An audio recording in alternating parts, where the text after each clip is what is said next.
Good morning, सुप्रभात, केम छो, सलाम। उम्मीद है आप सब लोग बेहतर होंगे, अपना ध्यान रख रहे होंगे। आप सोच रहे होगे सर ये कहाँ पर आप आ गए हो, क्या ये भोपाल है? नहीं, बॉम्बे है भाई, भोपाल ऐसा नहीं है, ठीक है ना। ये बॉम्बे में ही हूँ मैं। ये मैंने आपको बताया ना कि national sports club of India जो है ये उसी का प्रमाइस है। ये मेरा जिम है एक्चुअली, आप पीछे देख रहे हो ना, ये जो ये मेरा जिम है। जिम के अलावा और भी फैसिलिटीज़ बिल्डिंग में है, तो ये जिम है, तो इसमें इसका मैं मेंबर हूँ एक्चुअली ना। तो फ़िलहाल मैं जो है वो फैमिली के साथ यहीं रुका हुआ हूँ, क्योंकि घर पूरा हमारा पैक हो गया है, सामान जो है भोपाल निकल चुका है ना। आज कल में पहुँच भी जाएगा वो, आज रात को या कल सुबह तक पहुँच जाएगा। और चूँकि यहाँ पे मुझे पता है ना कि यहाँ पे कुछ कुछ काम है, हम लोगों को जो है ना बाइंड अप करना होता है ना, तो वो काम है, तो काम चल रहे हैं अभी। तो अभी आज तो मैं जो है वो यहीं हूँ, आज और कल, और फिर हम लोगों का 28 को जो है वो फ़्लाइट है भोपाल के लिए। तो पर मैं यही बताऊंगा कि आपको कि जो है, मुझे ऐसा लगता है कि कोई भी जगह को छोड़ना जो है थोड़ा सा जो है वो कष्टप्रद होता है ना। जहाँ पर आपके पूरे फ्रेंड्स बन गए हो, सर्कल पूरा बन गया हो, जहाँ पर कि जो है आपने बहुत कुछ जो है वो अपने चीज़ें की हों, यहाँ पर आपने ना। से मैं सबसे बड़ी बात मानता हूँ, बायोमेंटर्स ऑनलाइन की शुरुआत जो मुंबई के अंदर हुई, और इस बायोमेंटर्स ऑनलाइन ने जो है वो बहुत कुछ बदला है मेरी ज़िंदगी के अंदर, है ना। इवन ये मॉर्निंग मोटिवेशन सेशन ये कोविड के समय शुरू हुआ था।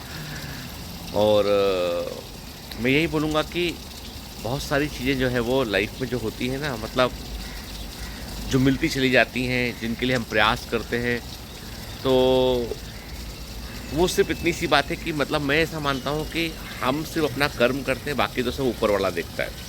जैसे हमारे जन्म में हमारे जब बर्थ होता है तो उसमें हमारा कोई रोल नहीं होता है। मृत्यु में भी आदमी के साथ में ये होता है कि उसको उसको जो है वो उसके बारे में कोई पहले से पता नहीं होता है उसको। तो जब हमारी मर्ज़ी से ये सब दोनों इम्पोर्टेंट काम नहीं होते हैं, तो बाकी ज़िंदगी के बहुत सारे काम हमारी मर्ज़ी से कैसे हो सकते हैं। लेकिन वही वाली बात है कि हमको सिर्फ इतना ध्यान रखना है कि हम जो कर रहे हैं वो ऑनेस्टली करते रहें हम, ठीक है। मतलब जो हम चाहते करना वो उस लक्ष्य से ना भटके हम, तो चीज़ें सब कुछ आपके अनुसार होंगी, ठीक है। यूनिवर्स इज़ लिसनिंग, ठीक है। ब्रह्मांड सुन रहा होता है, और ये बातें आपने बहुत पहले भी सुनी हुई हैं, और मैं कई बातें रिपीट भी कर रहा हूँ उसमें से, ठीक है। यहाँ पर सबसे बड़ी बात मैंने देखी मुंबई के अंदर कि मैं जितने भी ऑफिसर्स से मिला, चाहे वो पुलिस के अंदर हों, चाहे वो सीबीआई के अंदर हों, चाहे वो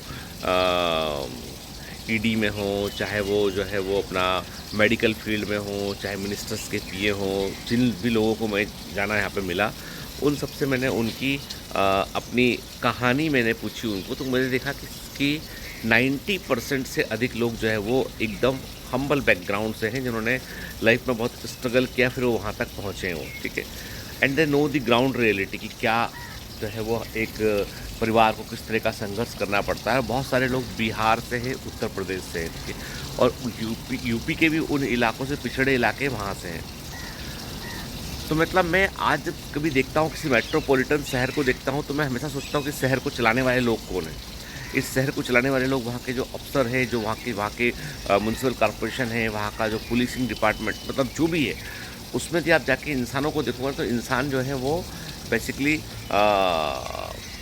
वो सब आप संघर्ष से निकले हुए उजले हुए पुतले हैं। वो सबके सब संघर्ष में जो जिनको को चमकाया गया है, उभारा गया है, वो सब लोग हैं वो, ठीक है। तो कई बार देख सोचता हूँ मैं कि जैसे अभी जब बच्चों को मैं बोलता हूँ कि बॉम्बे से बेटा भोपाल जा रहा, तो बच्चे बड़े दुखी हैं, तो मैं उनको यही बोलता हूँ, देखो बेटा ये टेस्टिंग पीरियड है। यू शुड नो दी कि 2 साल जो है तुमको कि देखना है कि तुमको कि कैसा तुम अपने शहर में, जिस शहर में पापा बड़े बड़े हुए, वो कैसा है, ठीक है। और अलग अलग दुनिया के लोगों से इंटरेक्ट करना, तो एक अलग एस्पेक्ट सिखाने की कोशिश करता हूँ, बताता हूँ कंफर्ट जोन से बाहर निकलना पड़ेगा। यदि आगे कुछ करना है लाइफ में, तो यू शुड मतलब get away from the comfort zone, क्योंकि कंफर्ट जोन ही हमको रोक कर रखता है। अभी जैसे आपका एग्ज़ाम है, मेडिकल का प्री मेडिकल एग्ज़ाम है आपका 5 मई को, तो मैं यही बोलूँगा बेटा कि अभी जिन लोगों ने ऑफलाइन मॉक टेस्ट बुलाए हुए थे, जो प्रिंटेड मॉक टेस्ट ना, प्लीज़ उसको बिल्कुल एग्ज़ाम जैसा लगा लीजिए, है ना। कि एग्ज़ाम में जैसे आता ना, वैसे आप 2 से 5.5 पेपर सॉल्व कीजिए उसका, है ना, बिल्कुल उसी पैटर्न में सॉल्व कीजिए। और जो लोग ऑफलाइन दे रहे हैं बेटा, तो जो ऑनलाइन दे रहे हैं, तो ऑनलाइन में जो है वो अलग से अलग अलग है, पेपर सेम नहीं है। ऑनलाइन के जो मॉक टेस्ट है वो अलग है बेटा, ऑफलाइन के मॉक टेस्ट अलग हैं, है ना, ठीक है। तो ऑफलाइन मॉक टेस्ट अलग होता है, ऑनलाइन मॉक टेस्ट अलग होता है, प्रिंटेड ऑफलाइन मॉक टेस्ट अलग है। तो जितने वैरायटी के हैं आप उन्हें लगा लेंगे बेटा तो मतलब most of the question cover वहाँ से हो जाएंगे, ठीक है। और क्रैश कोर्स को ऑनेस्टली पूरा कीजिए, सब अच्छा होगा। चलिए रखता हूँ मैं, मुझे जिम जाना है अभी, ठीक है। All the best, bye bye.